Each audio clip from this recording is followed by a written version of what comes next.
I've been a trainer, consultant, speaker, and author in the health and fitness industry for about 20 years. And if you're somebody who's struggled to achieve your health and fitness goals, specifically around, let's say, weight loss, because that's a big concern for a lot of people, this might be one of the most important and powerful videos you ever watch, and I acknowledge what a ludicrously large claim that sounds like.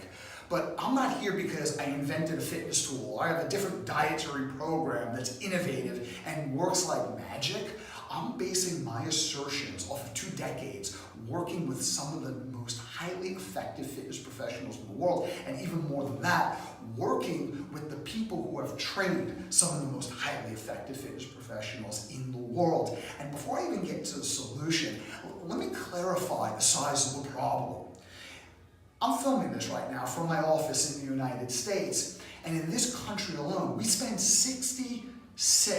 according to market data research, $66 billion every single year on weight loss solutions. Yet, companies like the National Institute of Health assert that 97% of everyone who sets a goal of weight loss either fails to lose the weight or fails to keep it off for a span of 5 years. So even though we're spending countless billions in this country and around the globe on weight loss, the vast majority of people still find weight loss to be unattainable, and even those who find it to be attainable, it's not necessarily sustainable. A couple of years ago, 2015 to be specific, Scranton University took a look at all of the people who have a health and fitness related New Year's resolution. Does that sound like anybody you know? Yeah, me as well. And what they found is 92% of the people who set a goal of weight loss or any health and fitness goal for their New Year's resolution failed to keep it. So the vast majority of people seem to be always striving but never arriving at the goals that they say are most important. And at some point you have to ask yourself, well, why is that? I've worked intimately with what's arguably 2 of the top personal trainer certifications in the world. I was the Director of Professional Development for the National Academy of Sports Medicine for about a span of 5 years, and I'm a co-founder of the Personal Training Academy Global, or if you like, PTA Global. And I've observed that there are 3 schools of thought on why people fail to achieve their fitness goals.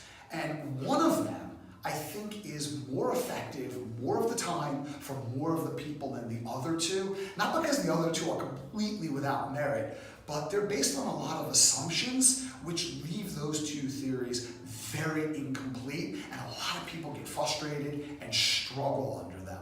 But let's talk about them anyway. The first school of thought is the reason why people fail to lose weight is because they don't have the right knowledge. They didn't hire the right professional. You don't know about the right eating program. You don't have the right exercise strategy. And all of those things are really important. But let's take a realistic look at this for a second. If you're someone who has been reading information around diet programs or exercise programs, what you've likely noticed is you'll have 2 equally credentialed researchers. Both have really good intentions. They're not trying to get one over on you. Yet after a lifetime of study and application, these 2 people sometimes reach completely opposite conclusions about what style of eating or what type of exercise is right for someone with your goals. And all of them have case studies that they point to as their massive success stories. So that means that people are succeeding on both of these opposing perspectives, and like we just pointed out, the vast majority of people are failing under both of these approaches as well. So it can't be that you just lack the magic solution, or you haven't stumbled across or stuck to the right plan. Let's be fair, the right plan is the right plan for you. The one that you're willing to do, the one that's sustainable, the one that you enjoy, or at least don't hate your life while you're on it, so you're likely to quit. That's the right program for you. The other school of thought isn't centered around knowledge, it's centered around character. Now tell me if any of this sounds familiar. You struggle because you're not doing it right. You make excuses. You're not motivated enough. You don't persevere enough. You're just not strong strong enough. In other words, you're broken, you're flawed, and you lack character. And if you had the character that your guru has, you would get the results that he or she has because you'd work for it. Now, there are two reasons why I consider that to be complete and utter bullshit. The first one's very personal. The second one's observational. Let me take you through both.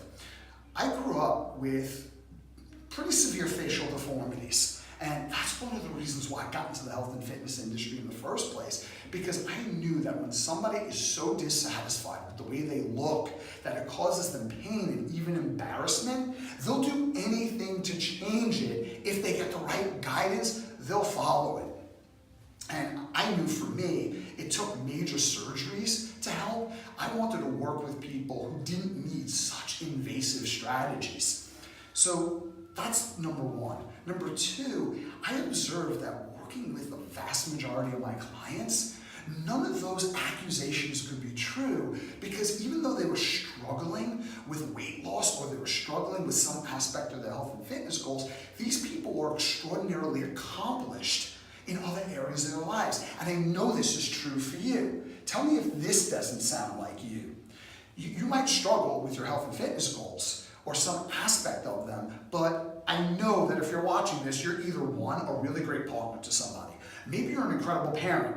Yeah, parenting, that's not a very easy job, is it? And it's not always rewarding, and you're not always thanked. Or maybe when you look back, you're more successful in business or your profession than the vast majority of people that you went to school with, and they're very smart, capable people who are doing well, just not as well as you've been able to do in that area of your life. So if you take a look at those two opposing assumptions, you struggle here because you lack something, yet you're really effective here in an area that requires a lot of willpower, adaptability, perseverance. That can't possibly be true. So something's broken in that philosophy. The third philosophy is one that I want to take you through. This is what I find to be more effective for more trainers, for more of the people, more of the time.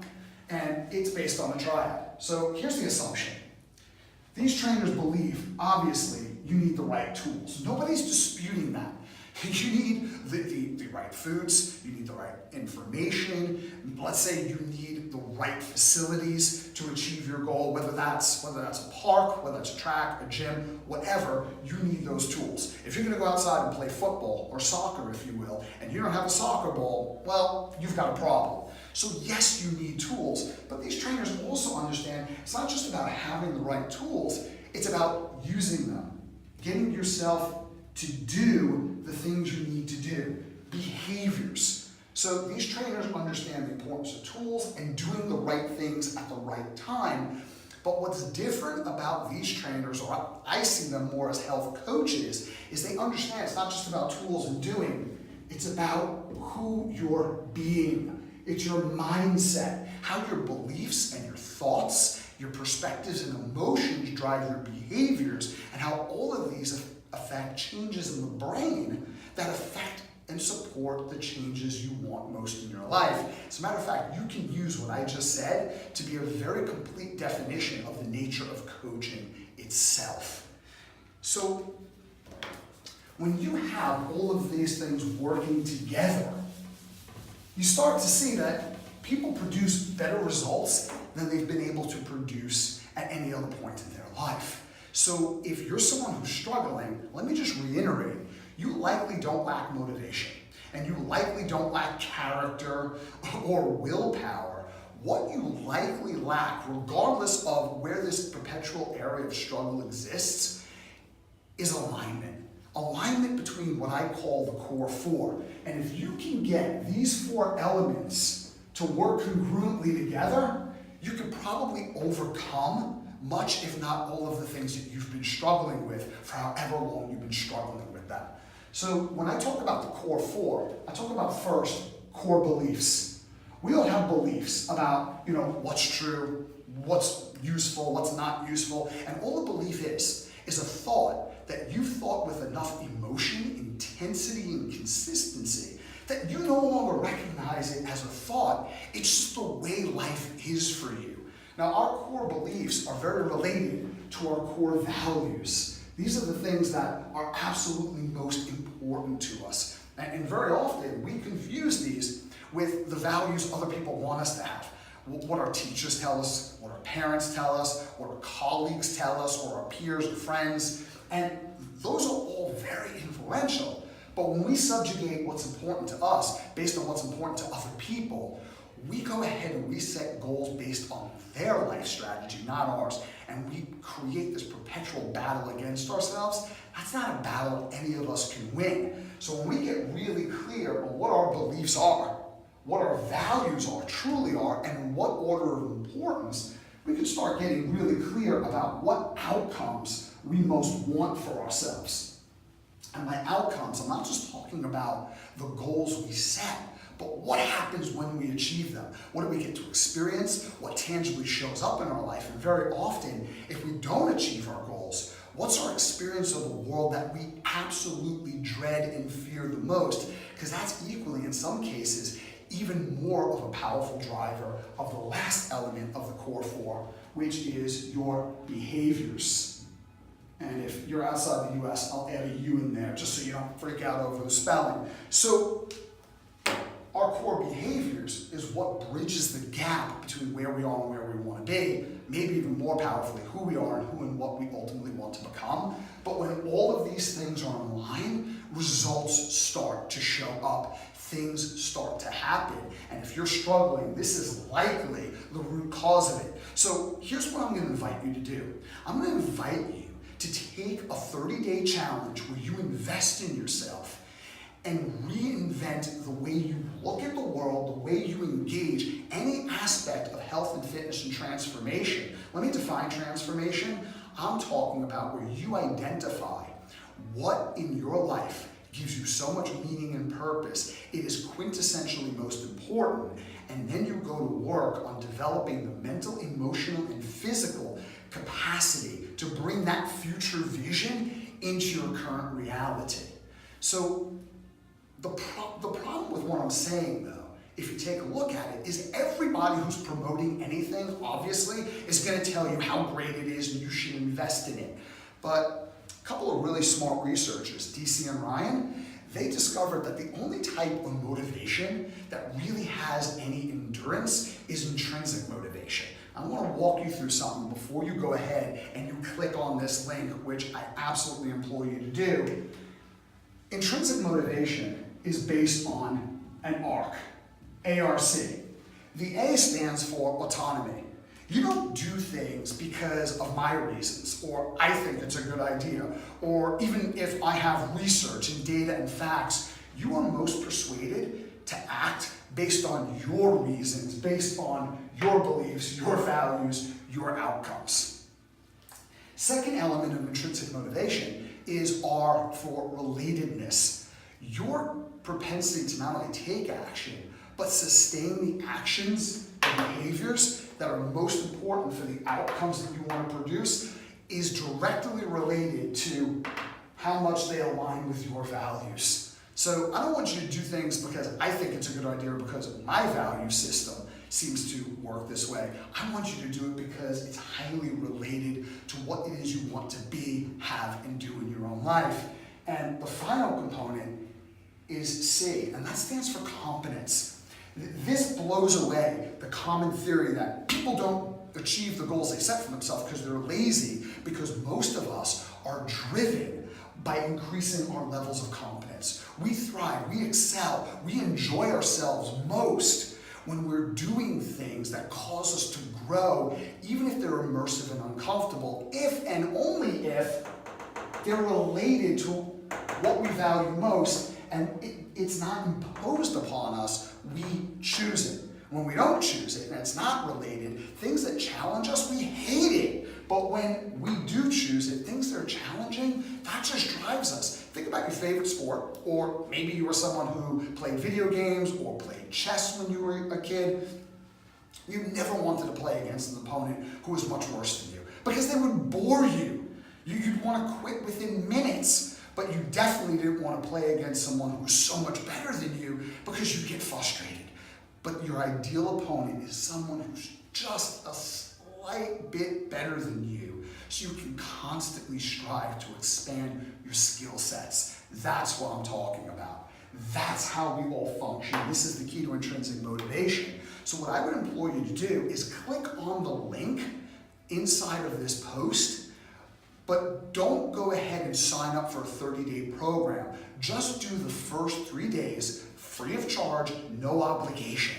And commit to the exercises completely, immerse yourself, be open to the information, have fun with it. And at the end of day 3, ask yourself, am I inspired? Can I see how if I continue to go through day 4, day 5, all the way through day 30, this could be the most transformational month of my entire life. This could be it for me. And if the answer is no, well, just take the tools and resources that you get in the first 3 days, which are very valuable, and use them any way you can in any area of your life that's particularly important to you. And thanks for giving it a shot. But if you say, yes, I'm inspired, I want more of this, then don't shortchange yourself. Go ahead and go through the entire 30 days with me, and I can tell you this, it will be a very impactful use of your time because it addresses all of the inner attributes